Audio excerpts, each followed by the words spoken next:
అందరికీ నమస్తే. Welcome to my channel rheumatoid remedies. ఈ వీడియోలో నేను మీతో నాకు ఆయుర్వేదిక్ ట్రీట్మెంట్తో కలిగినటువంటి ఎక్స్పీరియన్స్ ఏంటో అనేది మీతో షేర్ చేసుకోబోతున్నాను.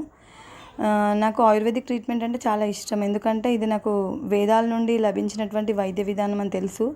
ఇంకా ఏంటంటే దీనివల్ల అలోపతిక్ ట్రీట్మెంట్లో ఏ విధమైనటువంటి సైడ్ ఎఫెక్ట్స్ అయితే వస్తాయో ఇందులో ఉండవు అవి. అందుకే నేను ఎక్కువ మట్టుకు ఆయుర్వేదిక్ ట్రీట్మెంట్ పైన డిపెండ్ అవుతాను. అయితే నాకు రొమటైడ్ ఆర్థరైటిస్ డయాగ్నోసిస్ అయిన తర్వాత డాక్టర్ రొమటాలజిస్ట్ నాకు చెప్పారు, ఇది లాంగ్ టర్మ్ ఉంటుంది, అంటే దీర్ఘకాలిక వ్యాధి, దీనికి ఎప్పుడు మెడిసిన్ వాడాలి, ఆ మెడిసిన్ వల్ల కూడా సైడ్ ఎఫెక్ట్స్ ఉంటాయని అన్ని కాన్సిక్వెన్సెస్ అన్నీ ఎక్స్ప్లెయిన్ చేశాడు. చేసిన తర్వాత నేను చాలా భయపడిపోయి ఇంకా దీనికి ఆల్టర్నేటివ్ ఏంటి అని ఆలోచించి ఒక ఆయుర్వేదిక్ డాక్టర్ దగ్గరికి వెళ్ళాను. అలా చాలామంది డాక్టర్స్ దగ్గరికి వెళ్ళాను, ఆయుర్వేదిక్ డాక్టర్స్ దగ్గరికి వెళ్ళాను.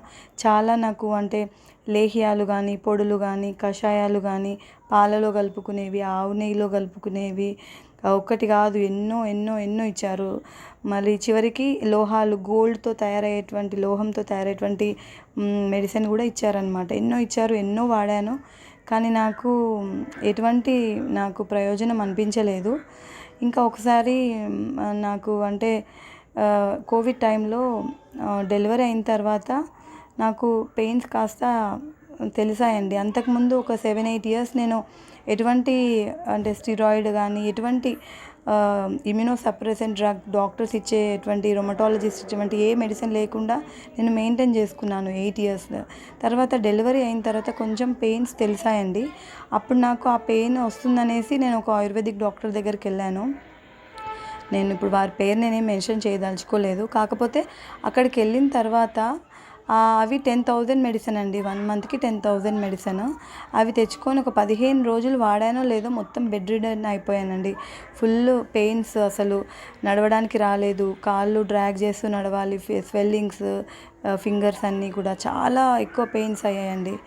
అప్పుడు నాకు ఇంకా అర్థమైందనమాట. నేను అప్పుడు ఇంకా మా బ్రదర్ ఒకరు ఉన్నారు, వారితో కలిసి నేను అసలు ఇది ఎందుకు రొమటైడ్ ఆర్థరైటిస్ ఎందుకు వస్తుంది అని దీనిపైన రీసెర్చ్ చేశానండి. అప్పుడు నాకు కొన్ని అంటే నిగూఢమైనటువంటి విషయాలు బయటపడ్డాయి.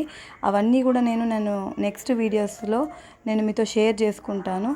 అయితే కన్క్లూజన్ ఏంటంటే, ఫైనల్గా ఆయుర్వేదిక్ ట్రీట్మెంట్ రొమటైడ్ ఆర్థరైటిస్పై ఎటువంటి ప్రభావం అనేది ఏంటంటే, ఆయుర్వేదిక్ ట్రీట్మెంట్ అనేది నేను దాన్ని తక్కువ చేసి మాట్లాడడం లేదు.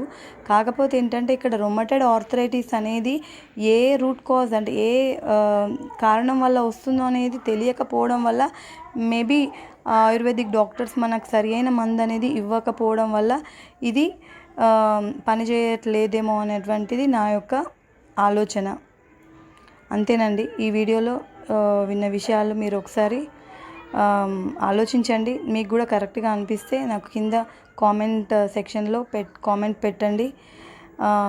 మీకు రొమటైడ్ ఆర్థరైటిస్కి సంబంధించినటువంటి ఏ ఇన్ఫర్మేషన్ అయినా, టిప్స్ కానీ, ఎలా మెయింటైన్ చేయాలో, ఇవన్నీ విషయాలు నేను రాబోయే నా వీడియోస్లో నేను మీతో షేర్ చేసుకుంటానండి. మీకు కనుక ఈ వీడియో నచ్చినట్లయితే లైక్ చేయండి, షేర్ చేయండి, బెల్ ఐకాన్ నొక్కండి. మీకు నేను పెట్టేటువంటి వీడియోస్ అన్నీ కూడా ఎప్పటికప్పుడు మీకు రీచ్ అవుతాయండి. థ్యాంక్స్ ఫర్ వాచింగ్ అండి. Bye bye, take care.